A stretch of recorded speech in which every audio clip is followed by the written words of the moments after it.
From the lubombo spatial concept conceived in 1998 came the East 3 route, an initiative that seeks to promote ecotourism development, exploiting the region's landmarks, cultures and history. The idea fully materialized only in 2011. The KZN Department of Economic Development and Tourism took a group of businessmen, celebrities and members of the media on a first-hand driving experience of the East 3 route. We headed straight for the Mozambique border for the official start of the tour. It's a route where we clearly have said there is a huge business case for all of us, particularly as neighbors, namely Swaziland, Mozambique and South Africa, KwaZulu-Natal, to be able to market ourselves and to market this route as one of the areas that can actually ensure that we are increasing the inbound tourists that come into this route, but we are also able to ensure that we are aggressively educating our own people so that we see the growth in terms of intra and inter-tourism numbers in between these countries. Since its inception in 2011, this junket down the East 3 route has evolved to a 7-day, 6-night excursion, with an investment seminar and exhibition held in one of the countries each year. It is this aggressive approach that we have taken by taking this East route into the international platforms such as the ITB, the World Travel Market in London, the Fitur in Spain, and other markets that has actually clearly indicated how other countries in the region, but also particularly in the continent, have begun to actually realize that there is value if you are pulling together resources and marketing a destination together. It was an experience like no other, about 80 4x4 vehicles driving in convoy escorted by the police. Regional integration through tourism has been identified as the best way to bring the neighboring countries together. Travel patterns have changed and people are no more looking at countries. They are looking at places regardless of where they are. So political boundaries have stopped being important now. People are looking at traveling between spaces, and we find that if we aggregate our resources in terms of what we offer, the sea in Mozambique, the sea in South Africa, the bush, and as well as the culture in Swaziland, that put together becomes very attractive for people who have to travel long haul into a region. That becomes what we need in order to compete. So we think that it is very important that we aggregate our resources, and the East 3 route has given us the platform to do exactly that.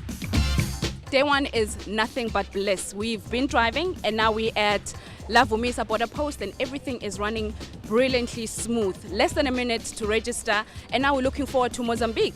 It's been awesome so far. I mean, we woke up at 5:30 to register. It's been a very long day. It's just awesome. It's been great. We have loved it. It's been hot, it's been raining. But we are having fun. For the first-time visitors, we couldn't wait to see what Mozambique had in store for us. Well, I am expecting that we're going to explore and see what business opportunities there are in Mozambique. It'll be my first time there, so I'm really looking forward to it. I'm expecting a lot of fun, clearly, but I'm expecting to hear great things for business people, great things for the province, great things for this partnership, for these 3 countries, seeing what can we do as the 3 countries trying to improve our economies. Some dancing was in order to get the blood flowing between the long stretches of driving. The Mozambique leg kicked off with a gala dinner and welcome speeches from all parties involved. A beautiful display of culture and music was also the order of the day.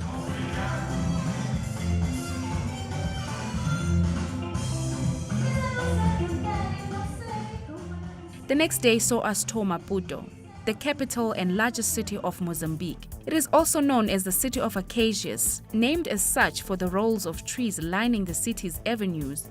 Maputo has a population of 1.5 million people. Mozambique, which really is one of the success stories, albeit from a low base of economic activity.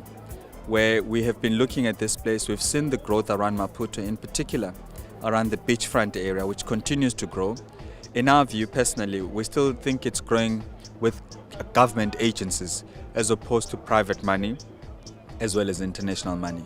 It's bringing in products that are creaming off tourism investments without investing in exactly a tourism product. When you go to Maputo right now, there's nothing significant that puts you in there. So they need to still develop the story and the narrative of what brings you to Mozambique over and over again. The prawns is one of them, but you can't stay for a week for prawns. Another 2 hours of driving from Maputo gets us to Gaza, stopping to admire the spectacular newly built stadium, proving once again the once known poorest country in Africa is slowly becoming the fastest growing economy. Mozambicans are big on seafood, prawns to be specific. Lunch was served at the Humula Hotel, which is located on the beach of Bilan. It's the first private investment built from scratch on the beachfront after the war ended in 1992. Here we were treated to a buffet of delicious local dishes. A day well spent in the hospitable hands of Mozambican people. I enjoyed Mozambique, and I did learn one thing. Well, bon dias. Obrigado. I think bon dias means good evening. For me, so far, it's been an amazing experience, I should say. Very fruitful. I've gathered quite a bit of knowledge on Mozambique as a destination. And the welcome, the hospitality were very good from His Excellency, the Minister. And I've not only seen a little bit of the city, but having gone to Bilan, I've learned new things about the destination which I didn't know. I wouldn't have known, and even if people tried to explain to me, I wouldn't have known if I had not experienced it. We're leaving Mozambique. We're at the border post. Hopefully it's going to be as seamless and quick as the last time. Eliminating border stringencies is one way to strengthen the East 3 Route's vision of continuous trade and business partnerships between the countries. I think for an event of this size and mobilizing such a large group of people, it's not easy, and I salute the people behind the organizations because there's always little hiccups along the way. Definitely there's always room for improvements to make it more smoother, but so far I think they've done a great job.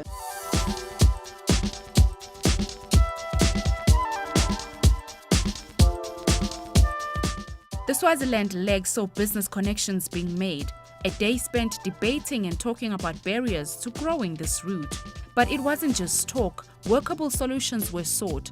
It was also a platform to network and share ideas. If we get to more investors investing in our countries, knowing Africa is one, because these are the developing countries, obviously the issue of unemployment will be addressed. Because once investors come in the building of hotels, routes and so on, it is where we're going now. People are going to be employed. In particular, young people are going to be exposed in the working environment. It's hoped the addition of the Seychelles as the fourth country will strengthen this route as the destination of choice and bring in more investors into Africa. We're more of a beach destination. We're very high on conservation and nature. I think this is where our strength will come in. But what will the East 3 Route be called now? It's still going to maintain the brand East 3 Route, but we'll have 4 countries coming into it. We have agreed that we have put the brand into the market, and we don't want to tamper with that brand. But in terms of the branding and the T-shirts, we'll be adding, of course, the Seychelles as a fourth member of the East 3 Route. And for us, it shows one thing. There is value proposition in pulling together resources and in marketing a route like this, because in tourism, it is the only sector where you can have and can share in the spoils we derive out of tourism. It's day 5 of the East 3 Route expedition. It's been crazy but amazing. We've driven from Durban to Mozambique, from Mozambique to Swaziland. Now it's time to go back home where the last leg of the expedition is taking place. I'm exhausted but also very excited. The girls are in the car. KZN, here we come!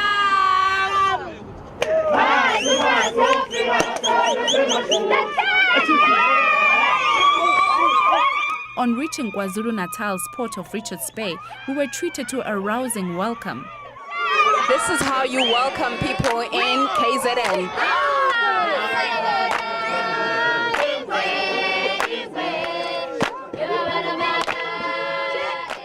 KZN demonstrated the cultural side of the expedition, taking the crowd to the heart of the province, to Shaka land. This experience, I'm really amazed. Standing where Shaka stood, this you should see. East in this case symbolizes experience, adventure, scenery and trade. Everything this route is all about. It was quite an experience, economically, physically, networking with people, getting the information, seminars and everything. It was quite an experience. It's been great, it's been wonderful. It's opened up opportunities for us, especially in Swaziland, to give options to our clients, to neighboring countries like Mozambique and South Africa. I think South Africa hasn't been selfish and given us an opportunity to do business with us and Mozambique. So business-wise for us, it's been great. Come night time, South Africans brought out the country's top performers. Then it was chance for Mozambicans and the Swazis to show off their dance moves.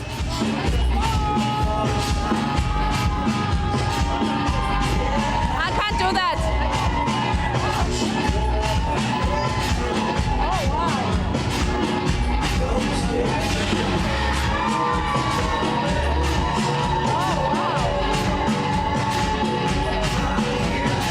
Have you seen what the Mozambicans are capable of? I know, hey? They shake their pelvic area very well. I'm going to land, but there's no way they can beat us. I don't see South Africans on the dance floor though. What's happening? In South Africa we twerk, right? I want to see you twerking. Watch me. Hey, we're showing them how it's done South African style. We rock, we rock, we rock. We're teaching them how to dance and most importantly, how to party South African style. We're the best entertainers in Africa, I think. As the expedition came to an end, the fusion of culture, music and dance sealed the deal and created friendships beyond borders. The route is now open to private investors and soon to the public to go and explore each other's diversities and similarities.